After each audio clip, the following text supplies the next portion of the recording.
The campaign for Virginia governor has divided voters along demographic lines highly reminiscent of last November's presidential election, according to a New York Times UpshotSiena College poll on Sunday, and the Democrat, Ralph Northam, holds a modest 3-point lead over the Republican, Ed Gillespie, 43% to 40%. It is the latest poll to show a tight race. The election is Tuesday, and the poll was conducted October 29 to Thursday, a period when Mr. Northam made headlines for saying he would sign a bill to ban so-called sanctuary cities from becoming a possibility in Virginia. The campaign has been dominated by hot-button racial and cultural issues. Sanctuary cities, Confederate monuments and the MS-13 gang have all played a prominent role in Mr. Gillespie's advertisements. Unsurprisingly, these issues have split voters by race and education. White voters without a college degree backed Mr. Gillespie by a 40-point margin in the poll, 63% to 23%, while non-white voters backed Mr. Northam by a similar margin, 65 to 17. Mr. Northam holds roughly a 10-point lead among college-educated white voters, enough to give him the edge statewide. But neither Mr. Northam nor Mr. Gillespie appears to be matching Donald J. Trump or Hillary Clinton's huge margins among their strongest demographic groups. The poll asked respondents how they voted in last year's presidential race, and there was a consistent pattern across demographic groups and geography. The governor's race, although reminiscent of 2016, hasn't quite polarized voters to the same extent. White working-class voters said they backed Mr. Trump by a 48-point margin, 67% to 19%, somewhat wider than Mr. Gillespie's 40-point edge. Mr. Northam holds a 26-point lead among voters from Northern Virginia. Voters from that area said they backed Mrs. Clinton by 31 points. It's a pattern up and down the ballot. The pattern has also been fairly common beyond Virginia this year. In special congressional elections, Republicans have fallen far short of Mr. Trump's strong showing in white working-class areas, while Democrats have struggled to exceed Mrs. Clinton's showing in the areas where she excelled, like Georgia's 6th congressional district. But the Virginia contest seems to have a distinct dynamic. Mr. Gillespie, with establishment roots as a former chairman of the Republican National Committee, has run a campaign plainly intended to rally Mr. Trump's supporters, making the question of whether he can approach Mr. Trump's strong tallies somewhat more interesting. If Mr. Gillespie prevails or runs well ahead of Mr. Trump, it might be interpreted as a sign that establishment Republicans can excel by embracing Mr. Trump's message.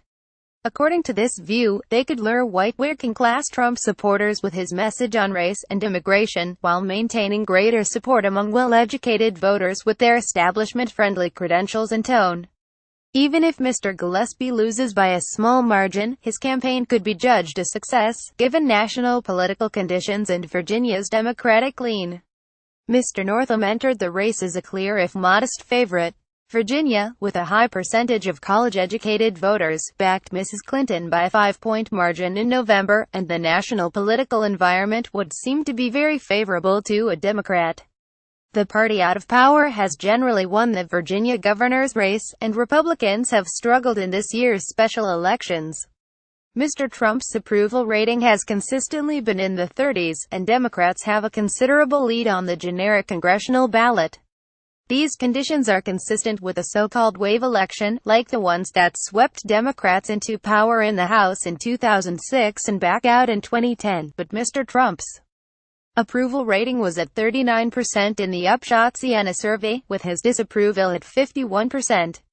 These figures are somewhat better for Mr. Trump than those of most other surveys, perhaps in part because this poll tries to capture likely voters in an off-year election, and those voters are considerably older and whiter than the overall adult population.